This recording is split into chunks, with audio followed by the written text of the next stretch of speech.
ওবায়দুল কাদেরকে মির্জা ফখরুল ইসলাম আলমগীর তার ঠাকুরগাঁওয়ের বাসায় দাওয়াত দিয়েছেন, কিন্তু প্রশ্ন হচ্ছে ওবায়দুল কাদের কোথায়। এ বিষয়ে আমাদের কাছে কিছু তথ্য রয়েছে। ওবায়দুল কাদের কোথায় আমরা আলোচনার শেষের দিকে বলবো।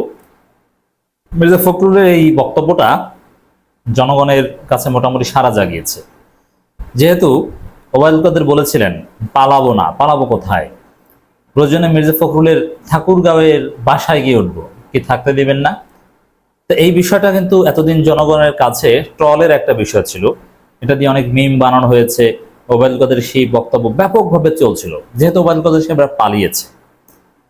তো এই প্রেক্ষিতে মির্জা ফখরুলের এই দাওয়াতটা, ওবায়দুল কাদেরকে ঠাকুরগাঁওয়ের বাসায় দাওয়াত দিন মির্জা ফখরুল, এটা তাৎপর্যপূর্ণ। এটা রাজনীতিতে অনেক কিছু শেখার রয়েছে, এবং যারা আওয়ামী লীগ করেন বর্তমানে তাদের জন্য অনেক তাৎপর্যপূর্ণ। দেখেন, যে দলের নেত্রী নিজের জীবন বাঁচাতে সব নেতাকর্মীদের জীবন বিপন্ন করে চোরের মতো পালিয়ে যায়, সেই দল কোনো ব্যক্তিত্ব সম্পন্ন মানুষ করতে পারে না।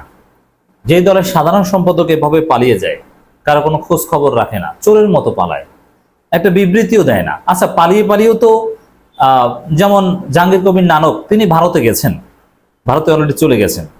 তো পালাতক থাকা অবস্থায় বা যেখানেই থাকেন তিনি কিন্তু বিবৃতি দিয়েছেন। কিন্তু ওবায়দুল কাদের সাধারণ সম্পাদক, তিনি পালাতক থাকা অবস্থায় তো একটা বিবৃতি দিতে পারতেন, নেতাকর্মীদের কিছু নির্দেশনা দিতে পারতেন, তিনিও তো পালাতক। তো এটা কেন দেননি? It's very significant. এই দল কোনো বিবেকবান, ভদ্র, রুচিশীল মানুষ করতে পারে না। যে দলের সভাপতি সাধারণ সম্পাদক এই কাজ করে, অন্যান্য নেতারা পালাতে পারে, কিন্তু কোনো দলের সভাপতি সাধারণ সম্পাদক উভয় যদি পালায়, তাদের কোনো হদিসেই না থাকে, এই দল করার কোনো মানে হয় না। এই বিষয়টা মির্জা ফখরুল ইসলাম আলমগীর যেভাবে তুলে ধরেছেন, এর মাধ্যমে অনেক কিছু শেখার আছে। ওবায়দুল কাদেরকে ঠাকুরগাঁওয়ের বাসায় দাওয়াত দিলেন মির্জা ফখরুল। বিএনপি মহাসচিব মির্জা ফখরুল ইসলাম আলমগীর তার ঠাকুরগাঁওয়ের বাসায় আওয়ামী লীগের সাধারণ সম্পাদক সাবেক সেতুমন্ত্রী ওবায়দুল কাদেরকে দাওয়াত দিয়েছেন। মির্জা ফখরুল ইসলাম আলমগীর বলেন, ওবায়দুল কাদের সাহেব দম্ভ করে বলেছিলেন তিনি পালাবেন না, প্রয়োজনে আমার ঠাকুরগাঁওয়ের বাসায় আসবেন। এখন কোথায় আছেন? আসেন, ঠাকুরগাঁওয়ের বাসা ফাঁকা পড়ে রয়েছে। আমি একটা কথা বলেছিলাম আওয়ামী লীগ নেতাকর্মীদের 5 আগস্টের পরে, যে আপনারা যদি, যারা মোটামুটি নিরীহ, যদি বাঁচতে চান, জামাত নেতাদের বাসায় গিয়ে ওঠেন, বিএনপি নেতাদের বাসায় গিয়ে ওঠেন, কিছুটা রক্ষা পাবেন। কারণ বাসায় গিয়ে উঠলে চক্ষু লজ্জাও আপনাকে তেমন কিছু বলবে না, আর সাধারণ জনগণের সামনে পড়লে জয় বাংলা করে দিবে। এর মানে এই যে বলেছিলেন ওবায়দুল কাদের যে পালাবেন না, ঠাকুরগাঁওয়ের বাসায় গিয়ে উঠবেন, কিন্তু আসলে পালিয়েছে। আপনাদের জানার আগ্রহ ওবায়দুল কাদের কোথায়? বিশ্বস্ত সোর্স বলছে আমাদের, ওবায়দুল কাদের ভারত হয়ে দুবাই গিয়েছে, তিনি দুবাই শহরে আছেন। এটা আমাদের সোর্স বলছে, 100% নিশ্চিত না, তবে অলমোস্ট ট্রু।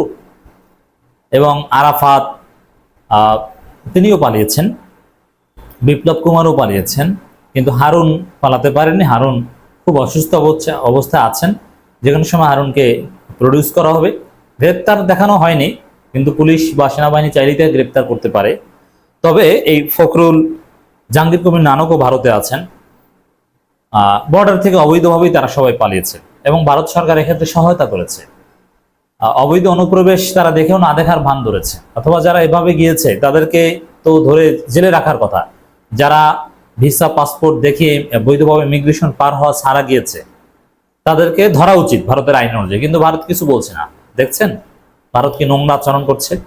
এজন্য বাংলাদেশ সরকারের উচিত ওবায়দুল কাদের কোথায় এই প্রশ্নের সাথে ডক্টর ইউনূসের সরকারের এই বিষয়টা খতিয়ে দেখা উচিত, এবং ভারতকে জবাবদিহিতার আওতায় আনা উচিত, যে আমাদের বর্ডার অবৈধভাবে ক্রস করে যারা ভারতে গিয়েছে, তারা ভারতে এখন বহাল তবিয়তে আছে, তো তোমরা তাদেরকে ধরছো না কেন? জানো, এবং অনেক নিউজ এ বিষয়ে এসেছে যে জেনে শুনে তাদেরকে নিরাপদে থাকতে দিচ্ছে, অবৈধ অনুপ্রবেশের দায়ে তাদেরকে গ্রেপ্তার করা হচ্ছে না। অথচ সালাউদ্দিন আহমেদকে, অবশ্যই এটা তো ভারতেরই নাটক ছিল, তাকে কতদিন জেলে থাকতে হয়েছিল অবৈধ অনুপ্রবেশের দায়, শেষ পর্যন্ত তিনি খালাস পেয়েছেন।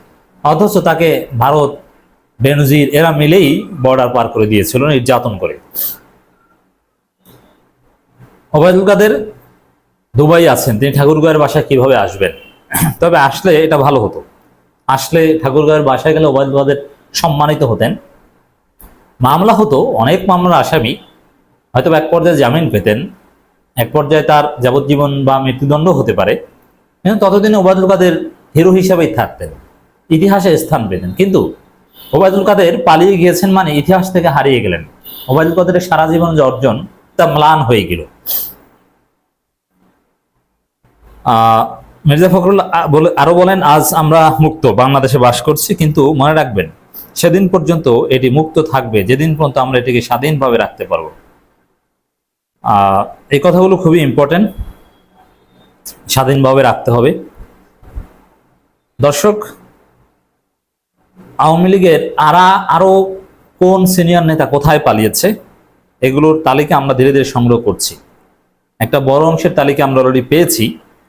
বেশিরভাগই ভারত, কেউ বেলজিয়াম, কেউ সৌদি আরবও গিয়েছে, আরব আমিরাতেও একটা বড় অংশ গিয়েছে। এই জন্য অবশ্যই সেনাবাহিনী এবং সরকারের দায় এড়াতে পারে না। এ বিষয়ে আমাদের প্রশ্ন করতে হবে, জবাবদিহিতার আওতায় আনতে হবে। জনগণের কাছে জবাবদিহি করতে বাধ্য, কেন ওবায়দুল কাদেরদেরকে এভাবে পালাতে দেয়া হলো, অথচ তারা চিহ্নিত ভয়ানক অপরাধী। এদেরকে পালাতে দেয়া সুনির্দিষ্টভাবে অপরাধীকে পার পেতে দেয় এবং বিচারহীনতায় সহায়তা করে, বিচারহীনতার পার্ট। অতএব এর জবাব আমরা চাই।